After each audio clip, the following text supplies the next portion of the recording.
What is going on, guys? It's Bucky and welcome to your 20th, I believe, JavaScript tutorial. And in this tutorial I'm going to be talking about a while loop, but before I begin I just want to tell you guys, if my voice squeaks or if I stop talking, like if I'm in the middle of a sentence and I just suddenly stop talking, that's because like my voice is like giving out.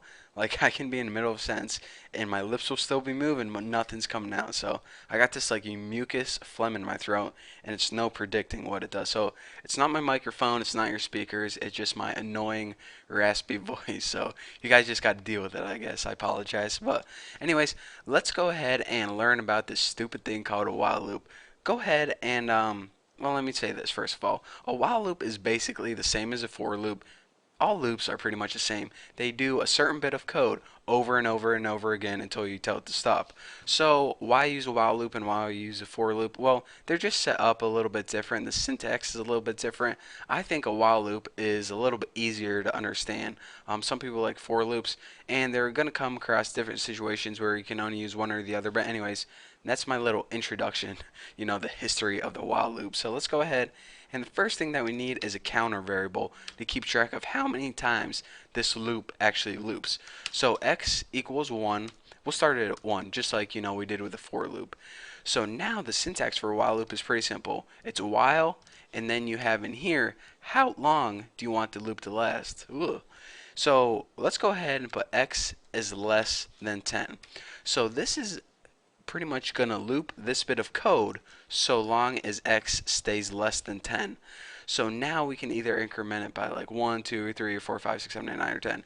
So now let's just go ahead and give it some simple code to write out. So document dot write, and actually what we can do is we can print out the value of the I don't know, the variable, I guess, the counter variable right there, so we can actually see it. That might be a little easier to understand. And now let's go ahead and add some text like, how do you like them apples? First person who can tell me what movie is that from gets my respect. There, I'm not really giving you anything worth of value, just my worthless respect. So anyways, so the basics is this. We start at 1 and we're going to loop as long as it's less than 10, but you're saying, all right, Bucky, well, our variable is just going to be stuck at 1 the whole time, so this is going to keep repeating forever. Well, if we ran it like this, then yes, it would keep repeating forever.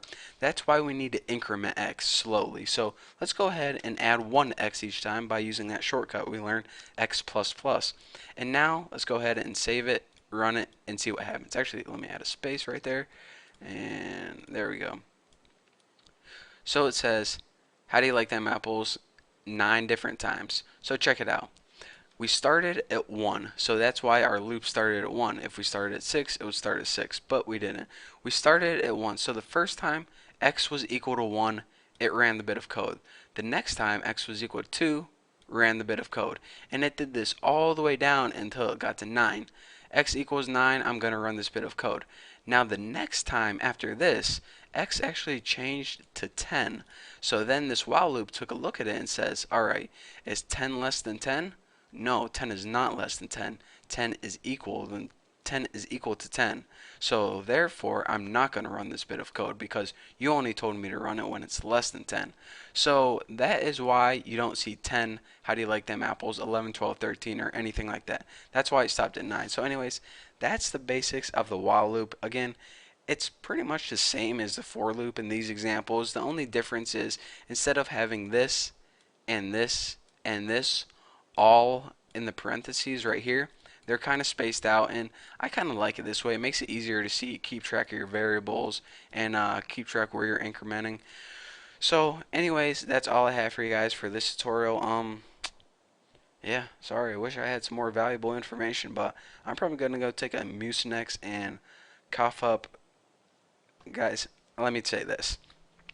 For those of you guys who want to be grossed out, listen to the rest of the tutorial. But for those of you guys who are just here for JavaScript education and for the information, I'm not going to say any information. So you can move on to the next tutorial. But so that's your warning. But for you guys who stuck around, let me tell you this. All right, this morning I was like coughing and coughing, and like nothing was coming out. You know how like the phlegm's just stuck in your throat and it's annoying that you can't get it out no matter how hard you cough. So I took a Mucinex DM because that kind of loosens stuff up. And then about 30 minutes later, I like sucked in like and I coughed like as hard as I can in this huge glob. It was like the size of two grapes of it. It looked like oatmeal, and I don't know where in my body it came from, but it was the most disgusting looking thing coughed up into my sink. So, I mean, I shouldn't have even told you guys, but hey, I warned you. So, anyways, thank you guys for watching and listening to my story. And yeah, I guess I'll see you guys in the next video.